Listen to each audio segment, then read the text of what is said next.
So from your perspective, what are some things that Zebulon is doing well right now? Well, I think they're doing a good job being on the news. What's up, everyone? You watch On Air with Nick Driver podcast here on YouTube and Facebook. Guys, we've got a very special guest tonight. We've got George Roa, who is a candidate to run for commissioner here in Zebulon in 2025.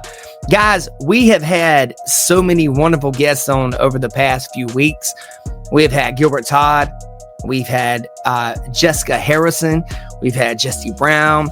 Guys, we've had Larry Louts. And tonight we're having George Roa. And we've got two more great podcasts coming up. That's right, guys. That's right. We've got Shannon Baxter next week, guys. And we've got another surprise commissioner interview following that one. Guys, please remember, in this upcoming election, you have 2 votes for commissioner and 1 vote for mayor if you're within the Zebulon, North Carolina city limits. Guys, without further ado, let's get into it. I present to you guys George Roa, a candidate for commissioner.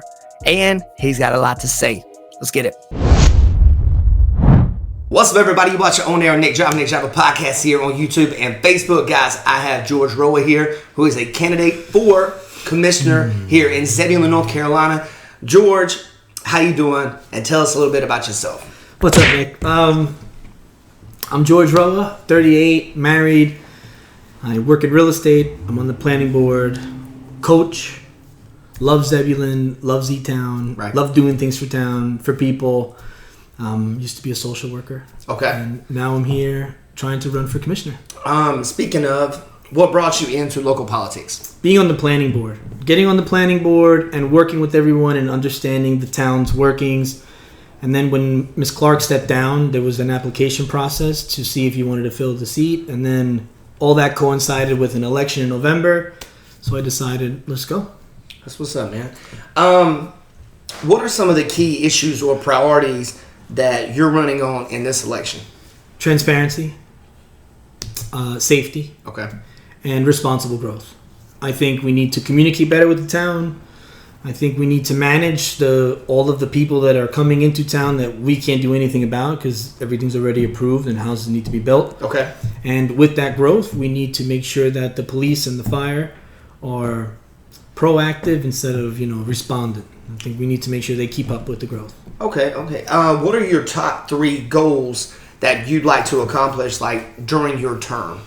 I'd like to make sure that we communicate with the town better. Update that policy so that we could use Facebook or voices like yourself in town.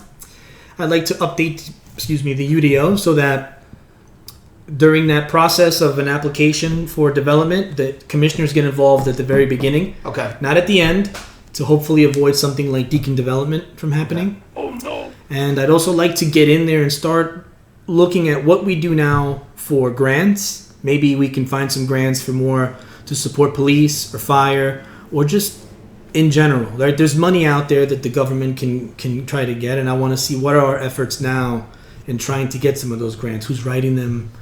How many times a year do we apply? And maybe try to get us some money. So from your perspective right now, what are some things that Zebulon's doing well? Zebulon's doing a good job getting on the news.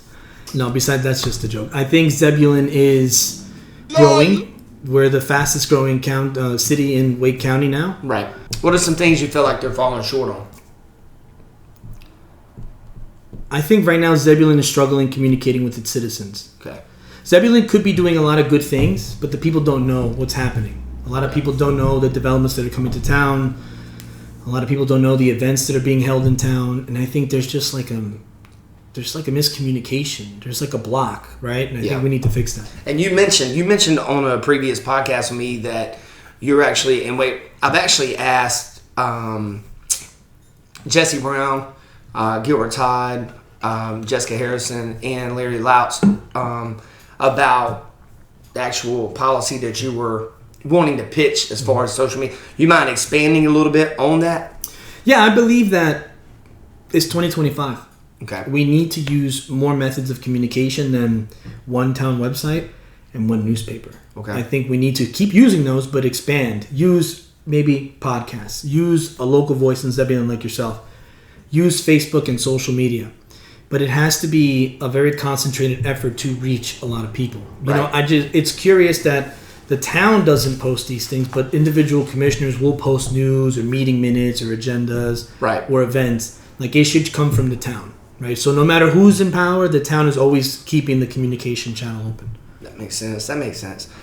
You were part of the team behind Zebulon's first commercial mixed-use project. What was your role, and why does that project matter for residents? So my role is one of the real estate agents involved in the transaction. So we found the land, we found the buyers, got the developers, work with them, work with their team to put together the best presentation that we could. Gave them some tips on the UDO and what has passed in the past and what hasn't passed. Okay. And did the economic development plan for it. So crunched all the numbers to show how much money it would make the town. And then why it matters is because it's the first development of its type. So it has all commercial on the bottom and then apartments. So it is the first apartment complex that we're going to have.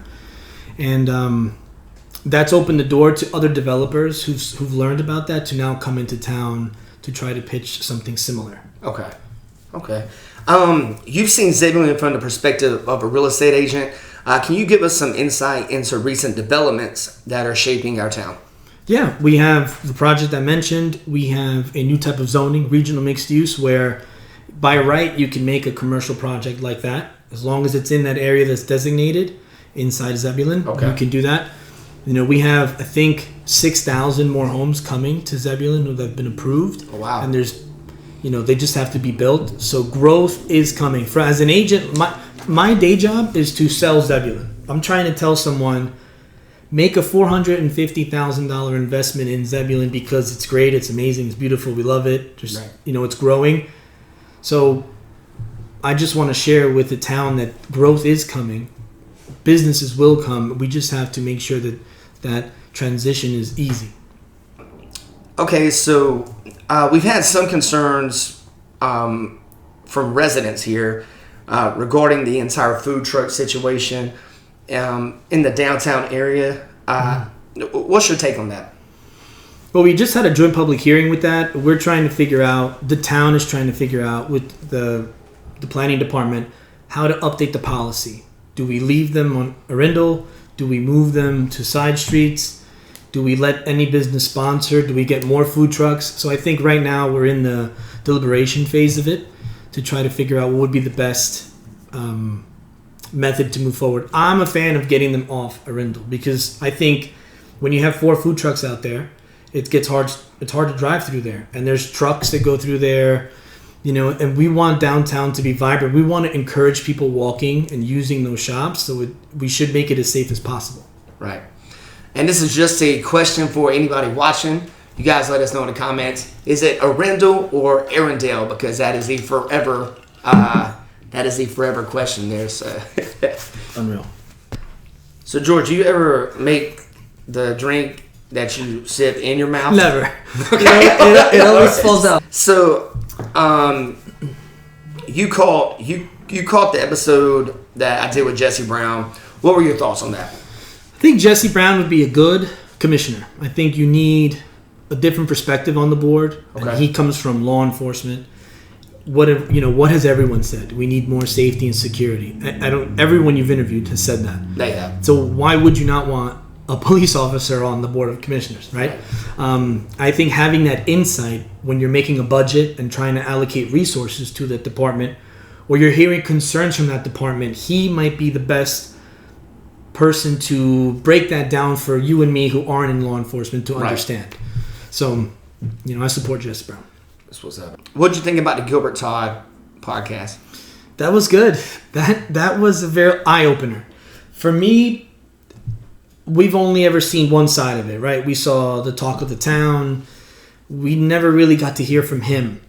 And when he stated that he was just living his best life in public works and they approached him and plucked him out of there and told him they'd give him everything he needed to do the job, and he admitted to them that he didn't know how to do a municipal budget and he had never done one and that he wasn't qualified to do the job, and they were like, don't worry, we'll take care of it. It's hard to he's like Larry said, he's put in an impossible situation because the amount of money they offered him to do the work, I would have jumped in there and said, sure, like I'll try to do it. Now, what did you think of the Jessica Harrison podcast? I think that really put into perspective that whole situation for me, because she then, accepts accountability, which is nice to see someone that's in power do that. And she admitted that, she didn't really respect the position, and she advocated for him. But then the questions come up, right, of like transparency. Right. This position was supposed to be out in the open for everyone to apply to, and they had already had their person picked for this job. So all of the other people that applied who may have been more qualified to do that job, they were kind of dismissed because they had someone they were pushing for. See, if you're going to do that, just do that. Just say that. Say, hey, we have our pick for for town manager. We're not going to open this up for applicants, because why would you make people apply? Why would you make people waste their time? So I think that all needs to be changed. I think when we put a position out for hire, we need to be able to deliberate and pick the best person for the job and not have a predetermination already of who's going to get this job. Because that's not fair to the people, I don't think. I understand. I do want to ask you something. You were at the meeting where they were voting for a new stand-in commissioner. Oh yeah. I watched all of you guys.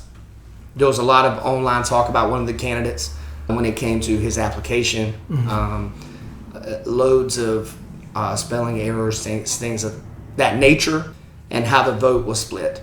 Yeah. You being there and being one of the people that went through that process, could you explain to us what that was like, and what your thoughts were on that particular situation? I think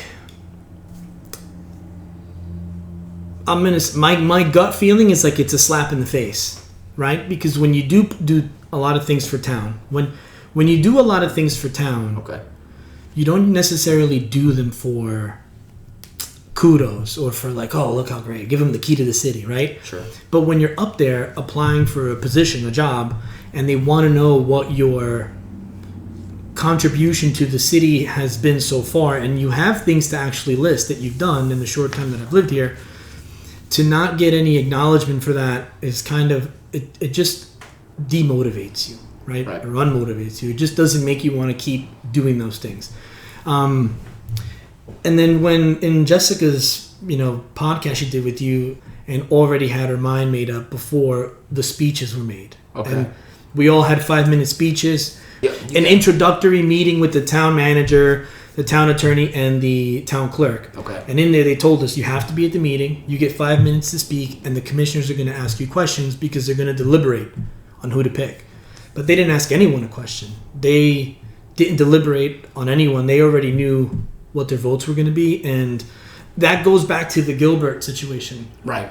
Don't tell people to apply if you already have people that you're going to want in the position, right? Because then you're wasting everyone's time.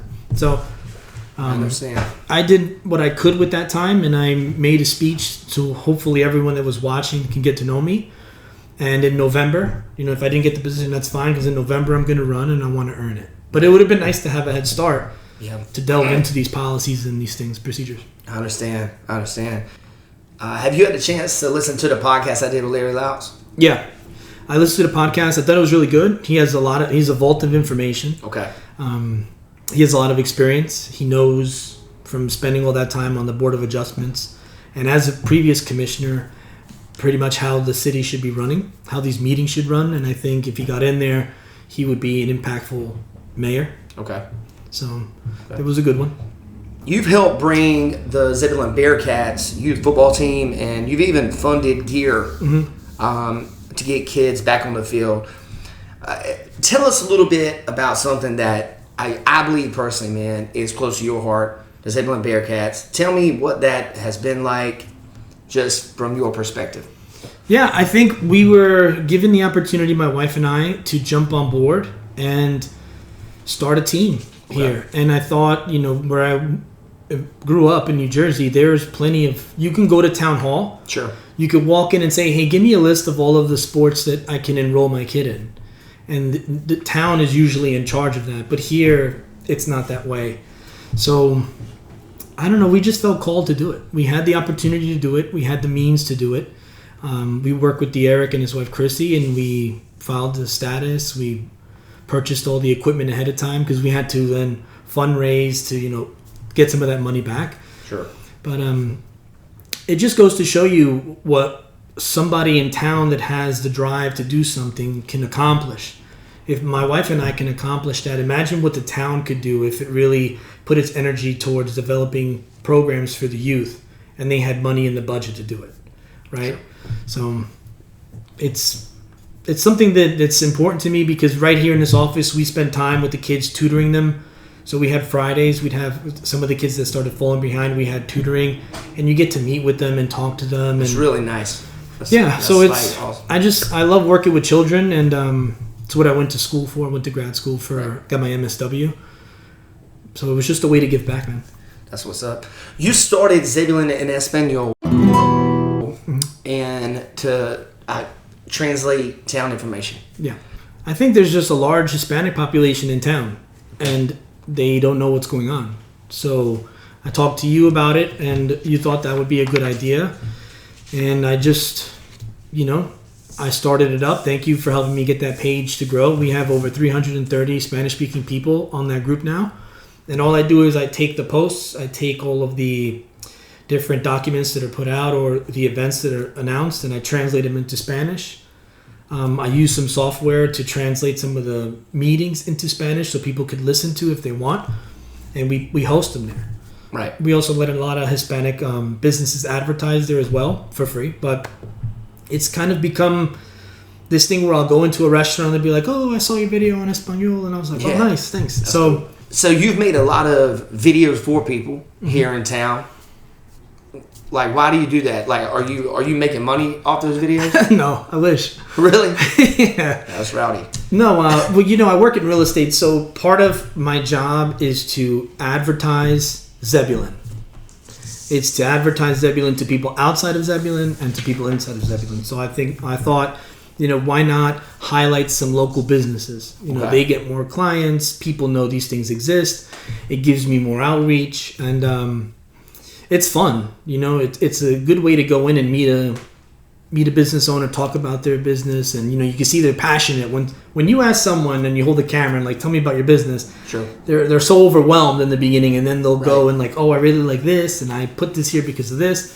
So it's just something to do. It's I don't know. I don't have complicated answers to these questions because it's just I don't ever put too much thought into it. I have a camera. I can do it. I feel like doing it. I go and I ask them. They say yes, and then I put it on for Zebulon by Zebulon. Right. That's it. We're gonna switch it up a little bit here. The Wake Weekly has recently reported that one of the commissioners here is facing a 61-page residency challenge. Mm-hmm. Do you have any thoughts on that situation? And before I ask you, I actually would like to mention, we need to definitely give him his due diligence in getting that ironed out.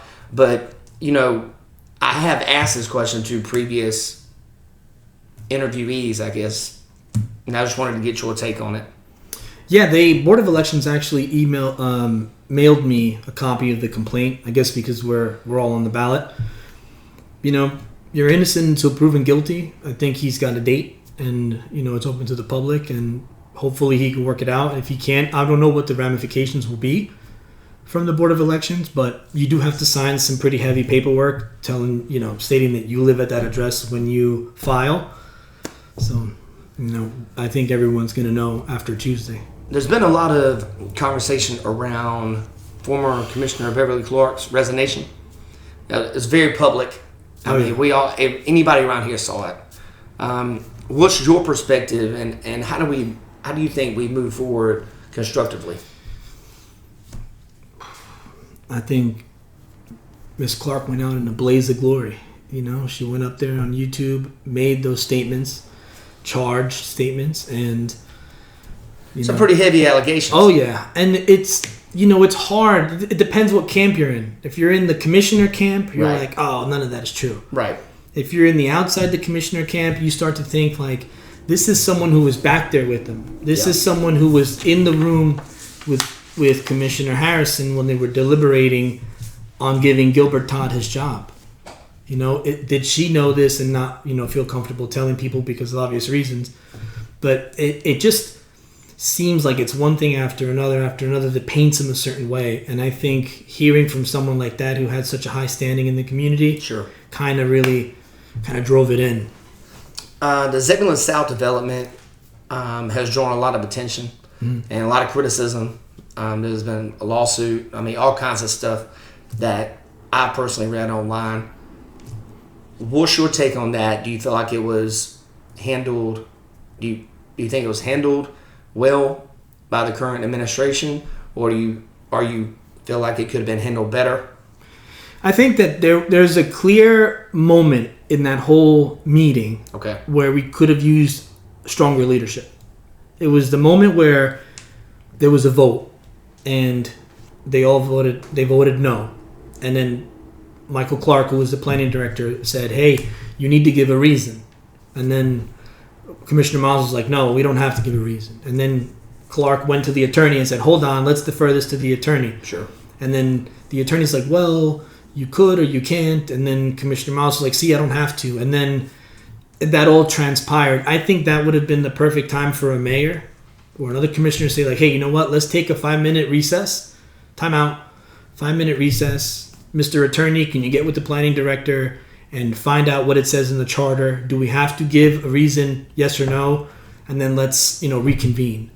I think maybe we might have still gotten sued. Who knows? But they couldn't have used that in the lawsuit, So things like that, it's about, I don't know if it's thinking outside the box or kind of trying to calm everyone down, but it just doesn't seem like there's any, control. And sometimes these meetings, they go left, they go right.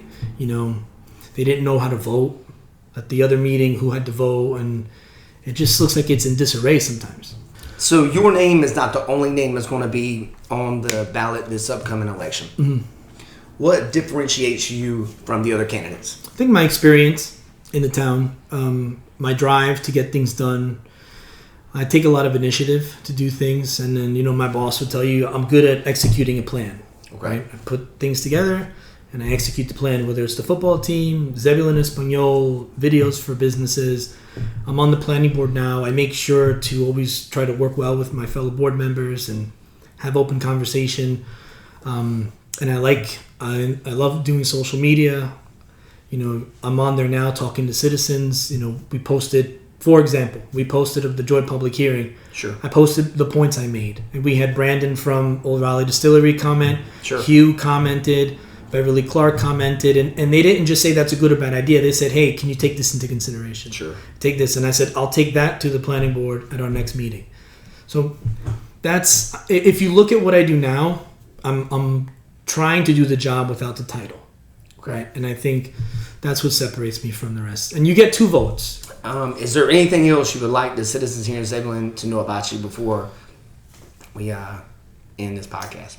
Go to voteforroa.com and get to know more about me. And this is a position that I'm seeking because I live in town and I have a daughter in town and I have a family here. I don't want to use the commissioner position as a launch pad to go into Congress or Senate. I want to stay in Zebulon and I want to watch Zebulon grow. So I'm invested here. My family's invested here, and I want to stay here. I know. Well, George, it's a pleasure to talk to you, man. Hey, buddy.